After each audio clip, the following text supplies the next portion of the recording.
विलास ढुले यांचा मृत्यू होऊन काही महिने लुटले गेले, परंतु अजूनही जे कोणी राहिलेले आरोपी याचा तपास केला जात नाही. सीडीआर मध्ये नाव असताना ते चौकशी केली जात नाही.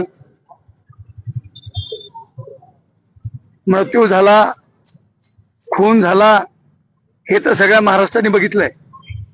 आणि हे सगळं होत असताना त्याच्यामध्ये ज्यावेळी प्रकरण घडलं गेलं त्यावेळी त्याच्या आजूबाजूच्या लोकांना कोणी फोन केले त्याची चौकशी व्हायला पाहिजे. सीडीआर तपासले पाहिजे. सीडीआर मध्ये नावं त्यांचे कॉल आलेत असं मला माहिती मिळाली, परंतु सत्यता बघून जर खरं ते असेल तर राज्याच्या मुख्यमंत्र्यांनी याच्यात लक्ष घातलं पाहिजे. बीड जिल्ह्याला जोपर्यंत शिस्त लागत नाही तोपर्यंत बीड जिल्हा मला वाटतं शांत होत नाही. बीड जिल्हा हा गुन्हेगारी म्हणजे वास्तविक जर बघितलं तर मी मुख्यमंत्र्याला आवाहन करेन, तुम्ही सुद्धा कोणाला पाठीशी घालू नका. जे कोणी असतील आरोपी त्याला गुन्ह्यात घ्या. जोपर्यंत हे गुन्हेगाराला सह करू शकत नाहीत तोपर्यंत बीड जिल्हा शांत होत नाही. मला असं स्पष्ट म्हणायचं आहे. आज रमेश गेले आज तिसरा दिवस म्हणजे उपोषण करतोय, आमरण उपोषण आहे. शासनाने एकदम दुर्लक्ष केलंय. मी राज्याच्या मुख्यमंत्र्याला मी आवाहन करेन, मुख्यमंत्री महोदय, एक जणाचा एक तरुण भाऊ 22-23 वर्षाचा जो भविष्यामध्ये एखादा अधिकारी झाला असता, एखादा राजकीय पुढारी झाला असता, त्याचं भविष्य संपलेलं आहे आणि त्याच्याकडे जर दुर्लक्ष होत असेल तर मला वाटतं हे चुकीचं आहे. मी सरकारला आवाहन करेन, इथल्या संबंधित एसपीला मी आवाहन करेन, एसपी साहेब या गुन्ह्याकडे लक्ष द्या. नसता वेळ आली तर महाराष्ट्र पेटायला वेळ लागणार नाही आणि पुन्हा मग आहे तीच वेळ, पुन्हा रस्त्यावर लागेल, पुन्हा आंदोलन होतील, पुन्हा मोर्चे होतील. त्यामुळे माझी सरकारला विनंती आहे की जे कोणी आरोपी असतील त्यांना तुम्ही तात्काळ अटक करा. कुठल्याही भूल थापाला बळी न पडता जर सीडीआर मध्ये ते नंबर असतील आणि जर फोन झाले असतील तर त्यांना अटक केली पाहिजे, आमची मागणी. तिसरा दिवस आहे उपोषणाचा. आतापर्यंत तुम्ही या ठिकाणी भेट दिली, साधी दखल देखील घेतली या ठिकाणी पाहायला मिळत नाही. का नेमकं प्रशासन एवढं दुर्लक्ष करतं या उपोषणात? नाही, खऱ्या अर्थाने कलेक्टर साहेबांनी सुद्धा आलं पाहिजे होतं, इथं बघितलं पाहिजे होतं, एसपी साहेबांनी यायला पाहिजे होतं. मला एक कळत नाही, म्हणजे आम्ही कमी आहोत म्हणून तसा आम्हाला त्रास होतो का?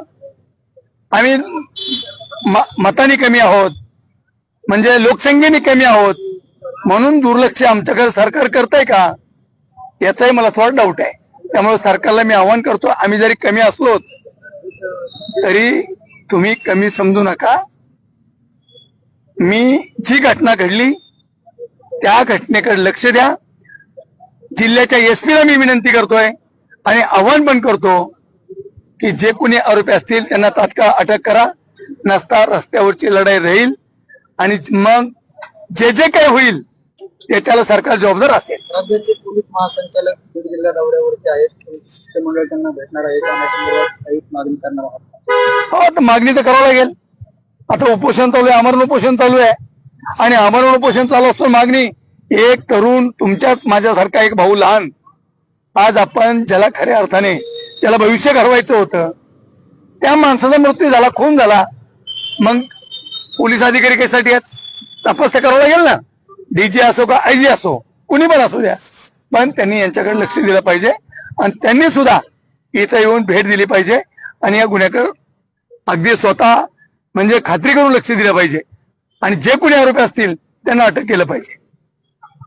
सीआयडी कडे तपास वर्णन केला, परंतु इतके दिवस बीड पोलिसांनी जो तपास केला, या साईडने जो तपास केला तो अद्याप काही यांना माहिती देण्यात आलेली नाही आणि सीआयडी कडे तपास केला त्या संदर्भात सुद्धा एकाही सीआयडीच्या अधिकाऱ्यांनी त्यापर्यंत भेट घेतली नाही. म्हणजे हा सगळा कागदोपत्री खेळ सुरू झाला. तपास करायचं कारण काय? मग जो मृत्यू झाला त्याच्या भावाला जर या तपासातलं काही सांगत नसले तर तपासच करायची काय गरज आहे? तपास हा कोणासाठी चालू आहे? तपास हा आरोपीसाठी चालू आहे का? आरोपीला सगळ्या बातम्या द्याव्या लागतात का?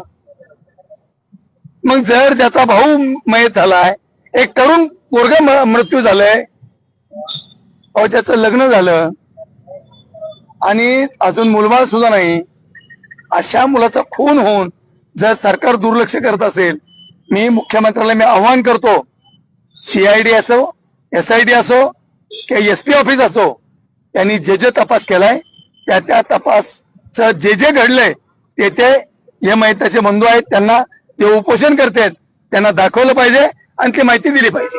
राजकीय दबाव असेल असं वाटतं प्रशासन? असं तर वाटतेच.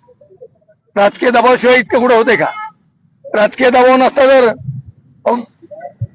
सरकारने ठरवलं तर काही करतात. अनेक गुन्ह्यामध्ये अनेक आरोपी अटक केलेत.